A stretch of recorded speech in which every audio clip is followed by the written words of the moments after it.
जय श्री श्याम मित्रों, स्वागत है आपका अपने YouTube channel Shri Shyam education point में। आज हम भूषण के कविता पढ़ने जा रहे हैं जो हिंदी अनिवार्य में अध्याय संख्या 5 है, जिसमें शिवाजी की वीरता का इसमें वर्णन है, जिसके कवि भूषण है। पहला जो पद है वो पहला पद मैंने यहाँ पे बोर्ड पे लिख दिया है।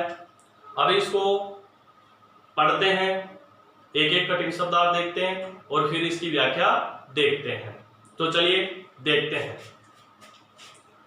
साजी चतुरंग सेन, अंग में उमंग धारी, सरजा शिवाजी जंग जीतन चलत है, भूषण भनत नाद बिहद नगारन के, नदी नद मद गेबरन, ये गेबरन है, गेबरन के रलत है, एल फेल खेल भेल खलक में गेल गेल।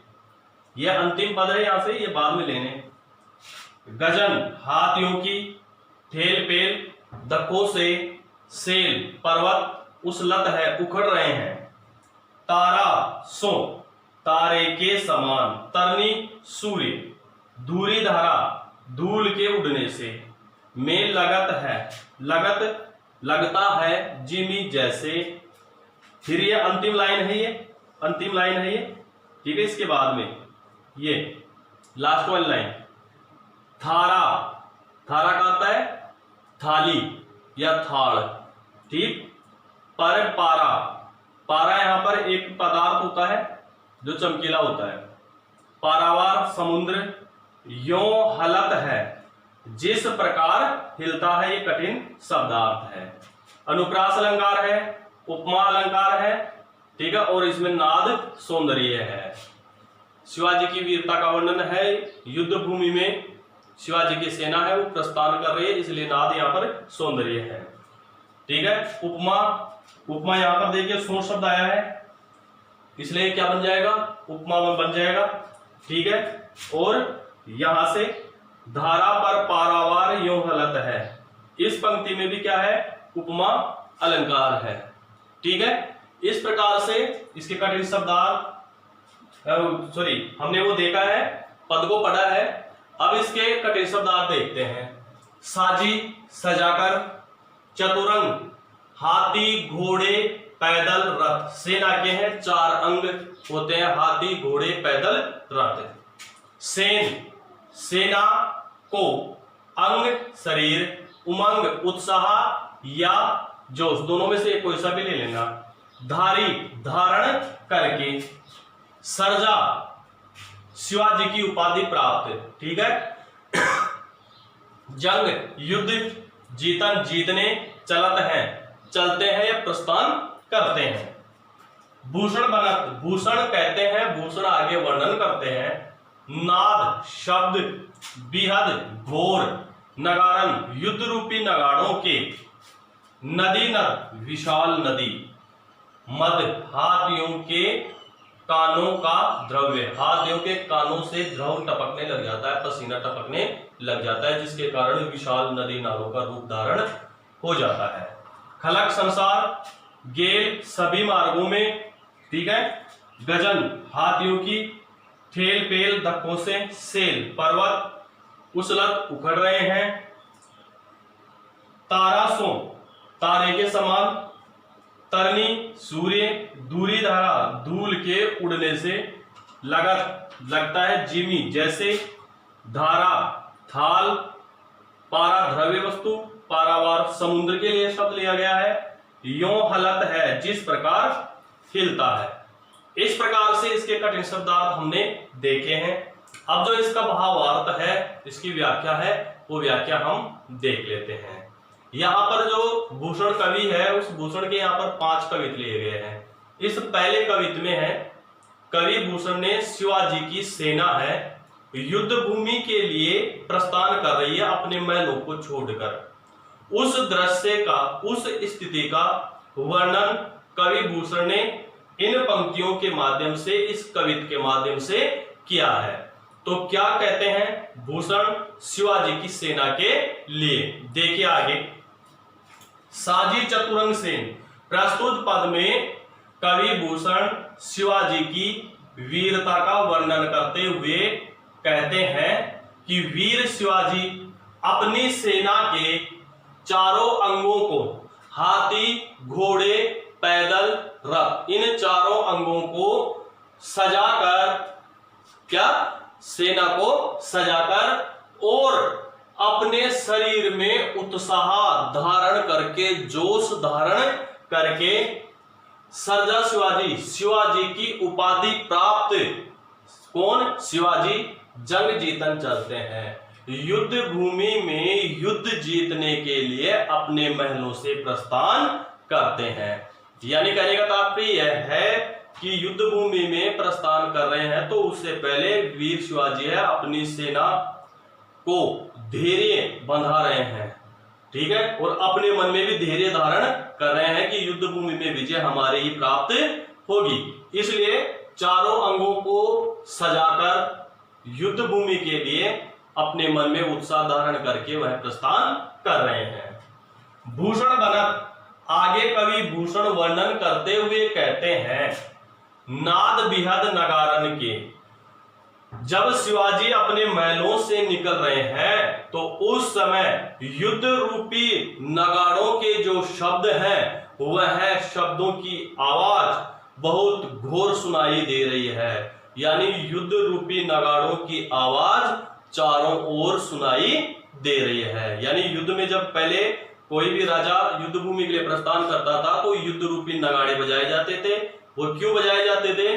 क्योंकि सेना जो जा रही है उस सेना में उत्साह का संचार हो सके, इसलिए युद्ध रूपी नगाड़े वहां पर बजाए जाते थे। तो ऐसे ही युद्ध रूपी नगाड़े शिवाजी के यहाँ महलों में बजाए जा रहे हैं, जिनकी आवाज है, जिनके शब्द है वह घोर दिखाई दे रहे हैं, भयंकर दिखाई दे रहे हैं, सुनाई दे रहे हैं।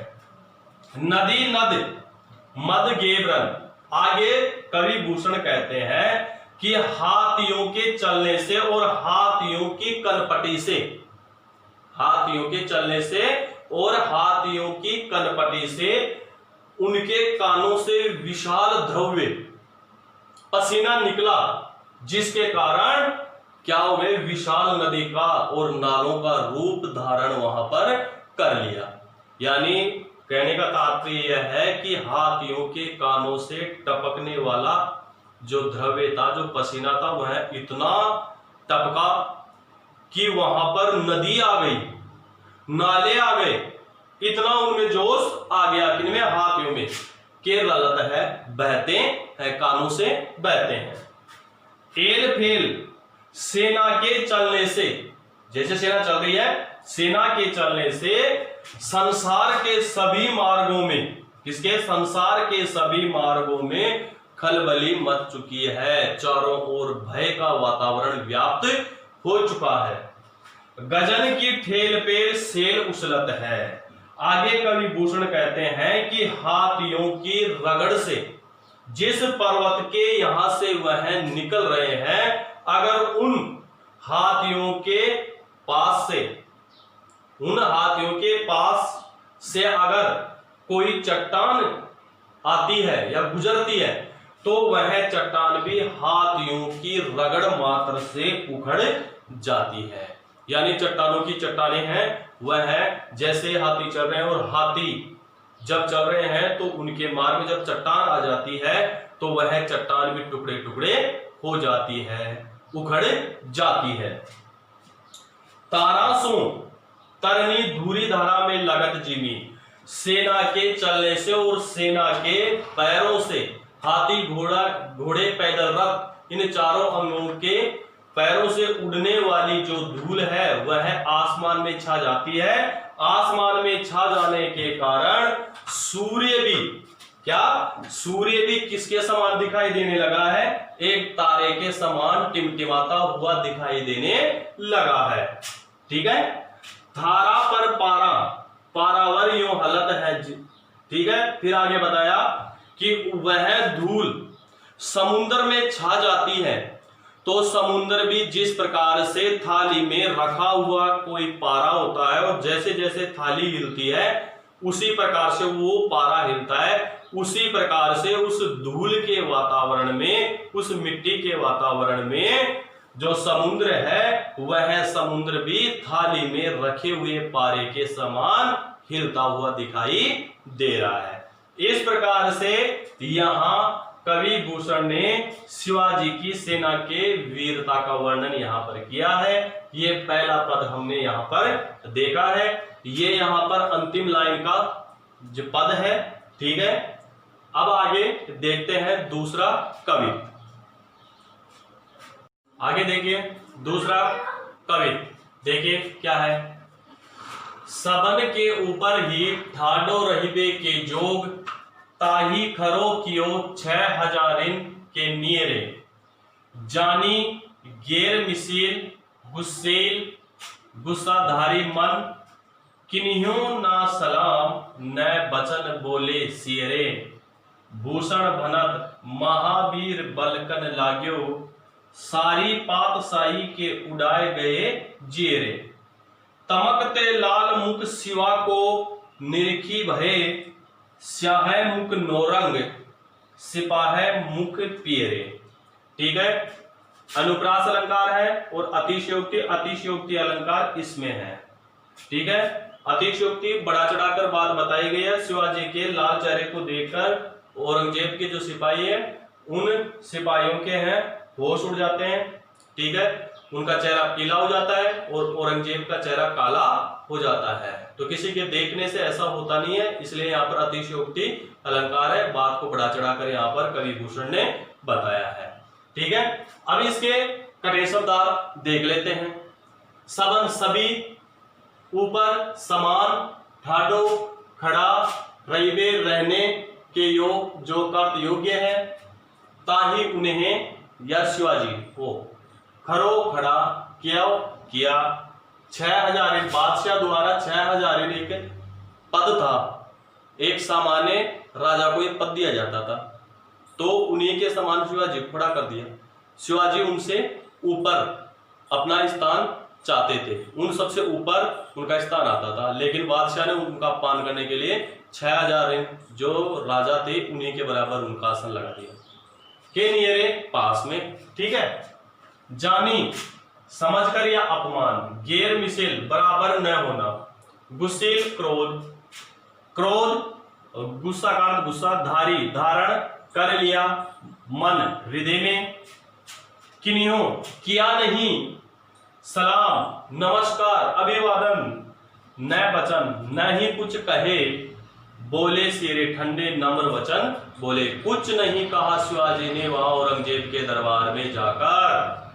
भूषण बनत, भूषण कहते हैं महावीर, महान है जो वीर, बलकन लाग्यो उत्तेजित होने लगा, सारी पातशाही, पातशाही का अर्थ है दरबारी लोग, के उड़ाए गए उड़ गए, जियरे प्राण होश, तमक, तमक आता है यहाँ पर क्रोध या आक्रोश, ते लाल मुख, लाल चेहरे को, शिवा कौन हो जाएगा, शिवाजी।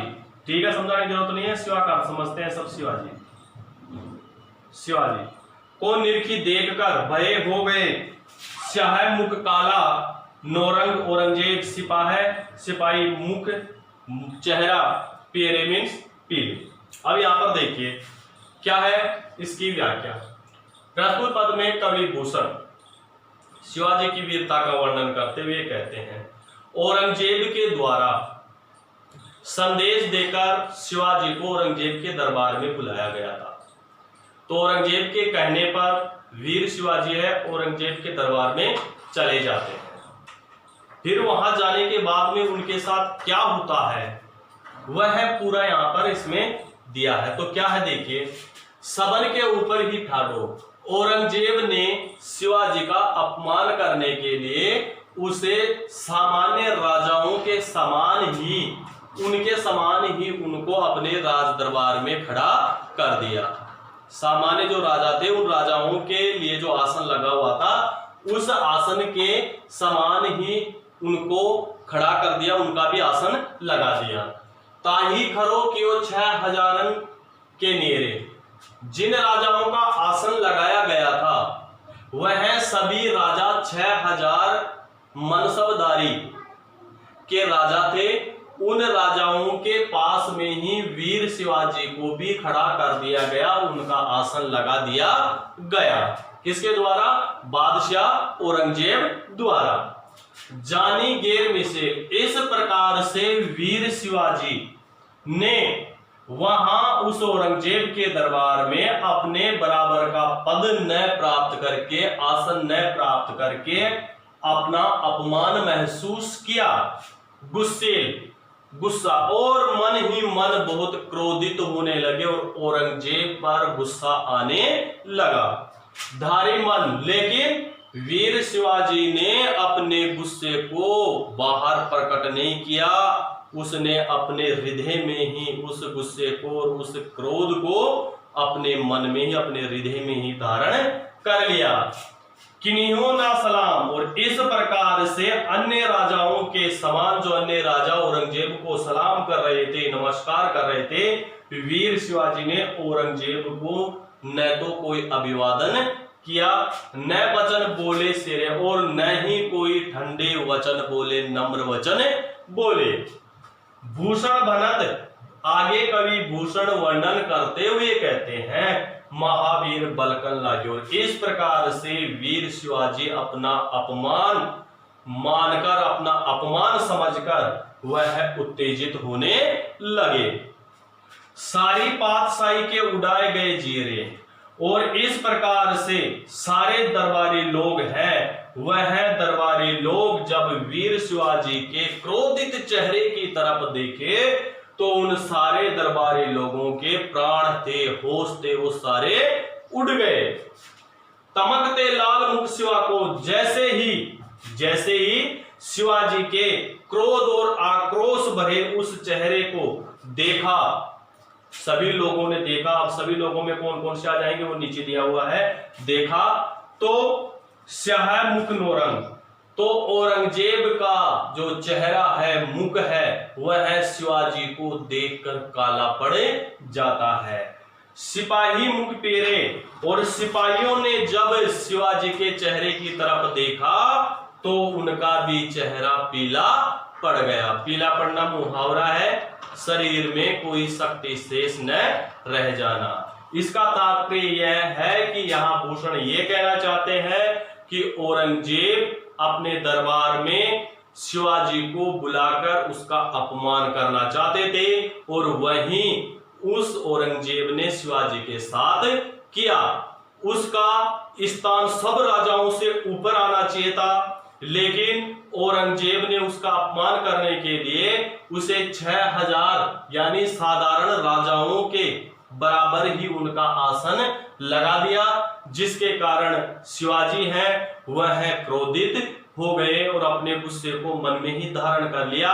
लेकिन जैसे ही दरबारी लोगों ने देखा कि वो शिवाजी ने बादशाह औरंगजेब को अभिवादन नहीं किया, न ही ठंडे वचन बोले, तो जैसे ही दरबारी लोगों ने उसके चेहरे की तरफ देखा तो शिवाजी के लाल क्रोध में भरे हुए चेहरे को देखकर सारे दरबारी लोगों के प्राण थे, वो होश थे, वो उड़ गए। और जैसे ही औरंगजेब ने शिवाजी के चेहरे की तरफ देखा तो औरंगजेब का जो चेहरा है वह चेहरा भी काला पड़ गया। और सिपाहियों ने जब शिवाजी के चेहरे की तरफ देखा तो सिपाहियों के चेहरे भी पीले पड़ गए। इस प्रकार से दूसरे पद में शिवाजी के अपमान के बारे में भूषण ने बताया है। अब देखते हैं इसका तीसरा कवि। देखिए तीसरा कवि। तेरी ही बुझानी पर भूतल को भार, कहिबे को शेष नाग दिगनाग हिमाचल है। तेरो अवतार जग पोषण भरनहार, कछु करतार को नैता मदी अमल है। साही तने सरजा समत शिवराज कवि, भूषण कहत जीवो तेरो ही सफल है। तेरो करवाल करे मलेच्छन को काल, बिन काज होत काल बदनाम धरातल है। कड़ी शब्द आप देख लेते हैं। तेरी बुझानी, तेरे हाथ, बुझानी हाथों पर, भूतल पृथ्वी, को का कोई रहेगा भार वजन या बोझ, कहिबे कहने को, शेषनाग सहस्र फन वाला, दिग्नाग चारों दिशाओं को धारण करने वाले हाथी हिमाचल पर्वत। 13 अवतार, 13 जन्म, अवतार का ले लेना यहाँ पर जन्म, ठीक है, 13 जन्म। जग संसार पोषण भरण पोषण करने वाला, कछु करतार, कछु करतार ईश्वर विधाता को न नहीं, ठीक है, कछु कुछ, तामधि उसमें अमल अधिकार प्रश्न या कार्य, साही सहाय, तने पुत्र, सर्जा शिवाजी की उपाधि, समत शक्तिशाली है, शिवराज यहाँ पर कवि शिवराज शिवाजी के लिए है, भूषण कहते हैं, जीवो जीना, तेरो तेरो ही सफल, धन्य है, धन्य ले लेना। 13 करवाल तलवार करे करती है, मलेचर अत्याचारी मुगलों का, काल अंत या नाश, काज कारण होता है, काल साक्षात काल जो मृत्यु देता है, बदनाम कलंकित धरातल है, ठीक है, धरातल का संसार। अब यहां पर देखिए कवि भूषण ने इस कवित्व में शिवाजी को इस संसार का भरण पोषण करने वाला बताया है, उसमें ईश्वर का कोई हाथ नहीं है, इसलिए यहां पर अतिशयोक्ति अलंकार सभी में है, बात को बढ़ा चढ़ाकर यहां पर कही जा रही है भूषण द्वारा। तो अब इसमें देखिए क्या कहते हैं कवि भूषण। प्रस्तुत पद में कवि भूषण वर्णन करते हुए कहते हैं कि हे साहजी के पुत्र वीर शिवाजी, तेरे ही हाथों में इस पृथ्वी का भार वजन है, यानी यह कहने का तात्पर्य है कि इस पूरी पृथ्वी का वजन है, वह वजन हे शिवाजी तेरे ही हाथों पर है। कहिबे को शेषनाग, यह तो संसार के लोग कहते हैं कि इस पृथ्वी का वजन शेषनाग की फनों पर टिका है, और दिग्नाग चारों दिशाओं में धरती को धारण करने वाले हाथियों के ऊपर टिका हुआ है, और हिमाचल पर्वत और पर्वतों ने इस पृथ्वी के भार को धारण कर रखा है। लेकिन ऐसा नहीं है, इस पृथ्वी के भार को हे शिवाजी तुमने अपने हाथों पर धारण कर रखा है। 13 अवतार जग पोषण, हे शिवाजी तुम्हारा जन्म, आपका जन्म इस संसार के लोगों का भरण पोषण करने के लिए हुआ है, उनका लालन पालन करने के लिए हुआ है, उनकी रक्षा करने के लिए आपका जन्म हुआ है। कछु करतार को उस ईश्वर उस विधाता की इस कार्य में कोई भूमिका नहीं है, तामधि अमल, और उस विधाता ने यह कार्य सिर्फ तुम्हें ही दिया है, पृथ्वी का भार उठाने का उस विधाता का इसमें कोई कार्य नहीं है, यह अधिकार आपका था, आपका स्वयं का था, ठीक है। शाही तने शाहजी के वीर पुत्र शिवाजी की उपाधि प्राप्त, हे वीर शिवाजी आप क्या है बहुत शक्तिशाली हैं। भूषण कहत, आगे कवि भूषण कहते हैं जीवो तेरो ही सफल, हे शिवाजी इस संसार में जीना आपका ही धन्य माना गया है। 13 करबाल करें, और आपकी जो यह हाथ रूपी तलवार है, हाथ में जो तलवार रहती है, यह तलवार अत्याचारी मुगलों का अंत करती है, उनका विनाश करती है, उनका नाश करती है। बिनकाज होत काल बदनाम धरातल, और इस पृथ्वी के ऊपर इस संसार में यह जो काल है, यह काल तो व्यर्थ में ही बिना कारण ही बदनाम हो रहा है, बल्कि अत्याचारी मुगलों को आप क्या कर रहे हो, मौत के घाट उतार रहे हो, और उस यमराज के कार्य को आप इस संसार में अच्छी तरह निभा रहे हो, इसलिए काल तो व्यर्थ में ही बदनाम हो रहा है। मृत्यु देने का काम तो इस धरती पर हे शिवाजी आप स्वयं कर रहे हो, इसलिए काल क्या हो रहा है, कलंकित हो रहा है। इस प्रकार से इसमें हमने यह पूरा जो कविता इसकी व्याख्या देखी है। अनुप्रास अलंकार है, अतिशयोक्ति अलंकार है, भाषा इसमें ब्रज है। इसका जो भूषण पाठ है इसमें भी साहित्यिक भाषा कौन सी हो जाएगी, ब्रज हो जाएगी। इस प्रकार से 3 पद देखे हैं। आगे के जो पद हैं उनका मैं वीडियो बनाकर जल्द ही अपलोड कर दूंगा।